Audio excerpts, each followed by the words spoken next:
Baik.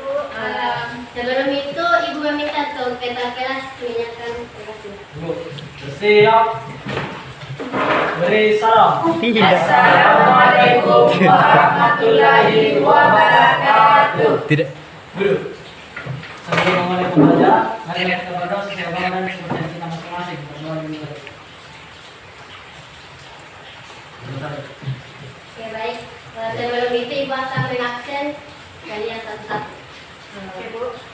Gustri, Hadir Bu. Bardan, Hadir Bu. Romi, Hadir Bu. Nur Fadila, Hadir Bu. Ilham, Ada Bu. Aidin, Bu. Nuni, Hadir Bu. Rafli, Ayo Bu. Fausil, Ada Bu. Aini, Hadir Bu. Husnul, dan Lisa. Hadir Bu. Semua hadir ya. Ayo. Iya Bu. Sebagai pengantar kali ini Ibu akan menanyakan sebuah video yang mana sekaligus kita akan mengetahui materi apa yang akan kita bahas pada pertemuan kali ini. Namun karena keterbatasan prasarana dan sarana, Ibu akan menanyakannya lewat laptop saja. Saya harap tenang ya.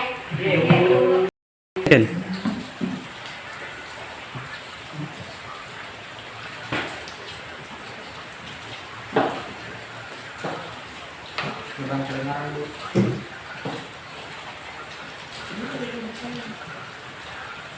Itulah tadi video pengantar dari saya. Apa di sini ada yang bisa menyimpulkan video dari video tadi? Pausil, tidak, saya mau suara baru. Oh iya Bu. Bisa pausil? Oke, yang lain Pade. Saya Bu. Ilham. Terima kasih atas kesempatan Ibu. Jadi kesimpulan yang bisa saya ambil dari video tersebut yaitu masalah sosial adalah sebuah kondisi di suatu masyarakat yang tidak diinginkan terjadi. Masalah yang ada tersebut harus segera dihadapi dan dicari solusinya. Masalah sosial tidak hanya menyangkut pada Akan oleh temanya, yaitu masalah sosial itu suatu kondisi yang tidak diinginkan oleh masyarakat lainnya. Ya. Selanjutnya masalah sosial yaitu perbedaan antara harapan dan kenyataan atau sebagai kesenjangan antara situasi yang ada dengan situasi yang seharusnya. Masalah sosial bisa disebabkan karena perubahan perkembangan masyarakat, kultur shock dan kesenjangan budaya. Masalah sosial bisa merugikan dan membahayakan kelompok sosial. Apa di sini paham atau masih ada yang perlu dipertanyakan? Kalau begitu, Ibu akan memberikan tugas kelompok yang dimana Ibu akan membagi kalian ke dalam 3 kelompok. Yang pertama, sebelah kiri saya kelompok 1, depan saya kelompok 2, dan di sebelah kanan saya kelompok 3. Lisa dan Husnul bergabung ke kelompok 1.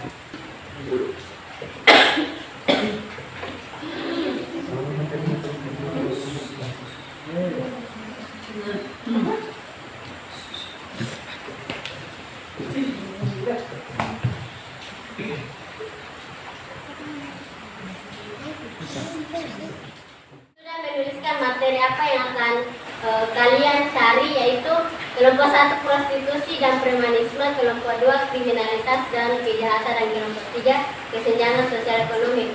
Masing-masing kelompok mencari tahu apa itu materinya dan upaya penanggulangannya. Ibu beri waktu sebanyak 30 menit. Kalian bisa mencarinya di buku dan media manapun.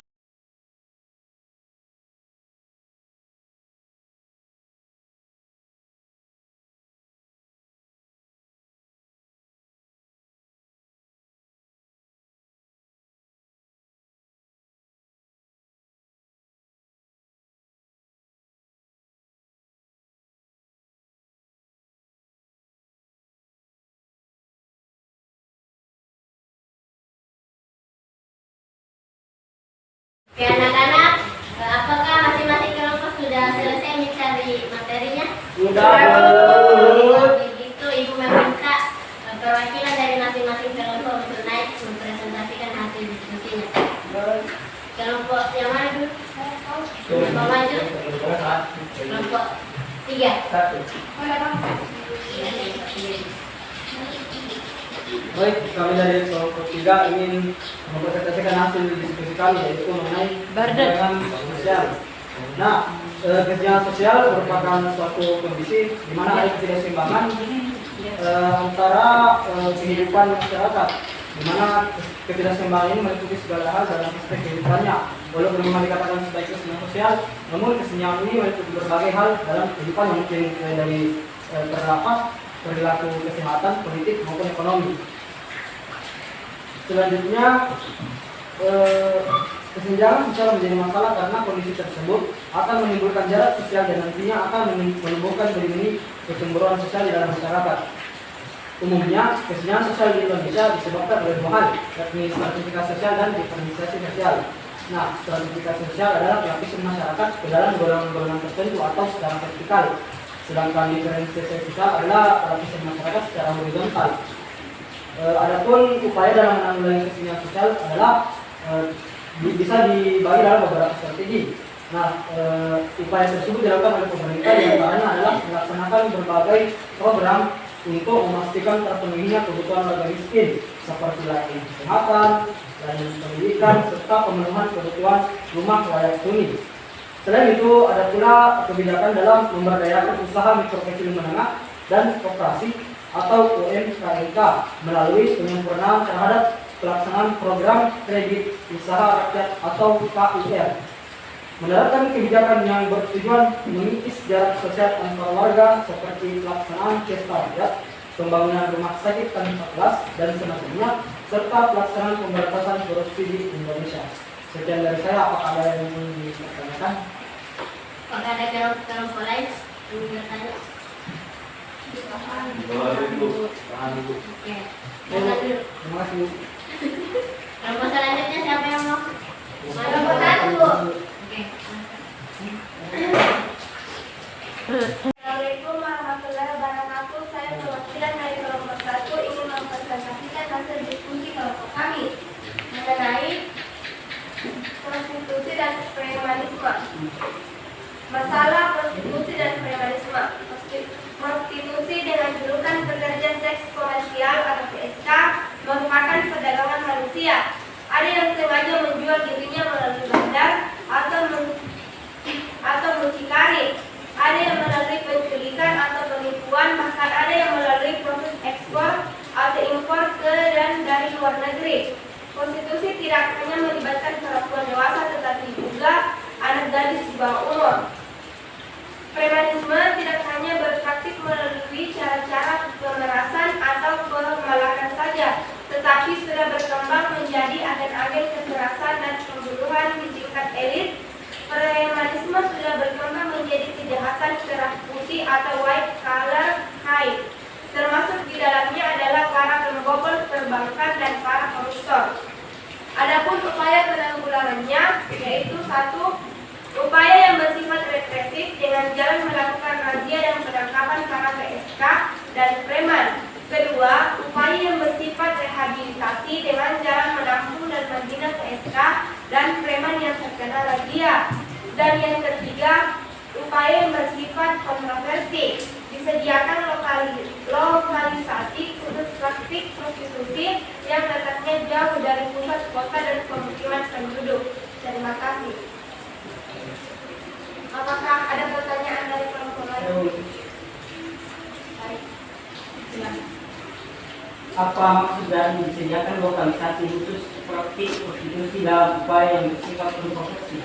Baik, terima kasih atas pertanyaan yang diberikan oleh kelompok 3. Apa maksud dari disediakan lokalisasi khusus praktik prostitusi dalam upaya yang bersifat kontroversi? Ialah upaya ini dimaksudkan agar para PSK tidak menjajakan diri di tempat-tempat umum seperti di pinggir jalan raya, taman kota, pusat keramaian, dan lain sebagainya. Gimana saudara? Sampai di sini masih ada yang ingin bertanya? Baik, terima kasih. Oke, kelompok terakhir. Silahkan.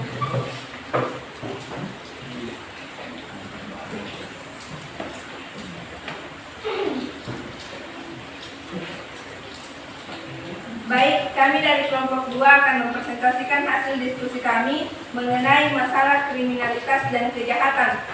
Tindakan kriminal dan kejahatan dapat dilakukan secara individual maupun kelompok. Pembunuhan dalam kehidupan masyarakat dianggap sebagai kejahatan berat dan tidak berperi kemanusiaan. Pembunuhan merupakan tindak kriminal dengan cara menghilangkan nyawa orang.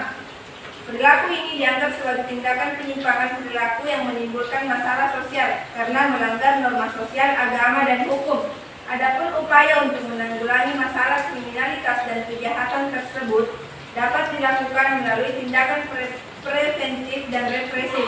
Tindakan preventif merupakan tindakan pencegahan kriminalitas agar tidak terjadi dalam kehidupan masyarakat.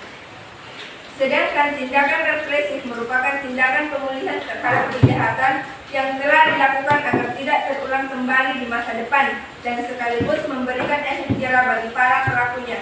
Baik, itulah presentasi kami. Mungkin dari kelompok lain ada yang ingin bertanya. Selesai, Bu. Saya persilahkan kepada saudara Bangga. Terima kasih atas kesempatannya. Pertanyaan saya berikan masing-masing contoh dari tindakan preventif dan represif. Baik, saya akan menjawab pertanyaan dari saudara Bagdan mengenai contoh-contoh tindakan preventif dan represif.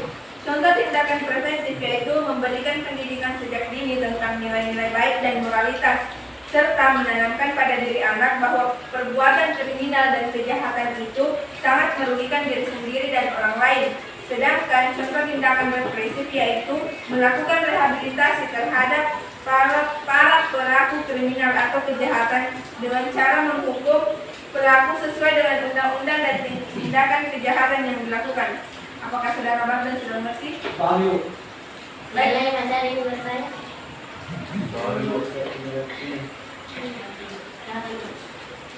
Hasil diskusi dari masing-masing kelompok.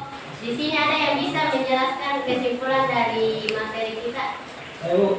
Oke, saudara Bardan. Terima kasih atas kesempatannya. Nah, kesimpulan yang bisa kita ambil dari pembelajaran pada hari ini adalah efek masalah sosial, di mana definisi dari masalah sosial itu sendiri singkatnya adalah sebuah kondisi di mana adanya perbedaan antara keinginan dan kenyataan, atau adanya perbedaan situasi antara yang seharusnya terjadi dan yang terjadi secara realitanya.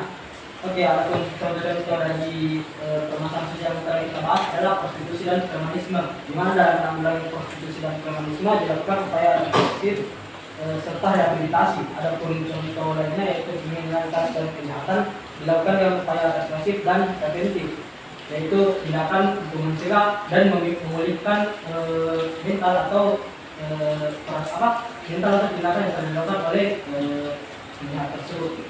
Sekian mungkin. Oke, tepat sekali apa yang dikatakan oleh Bardan.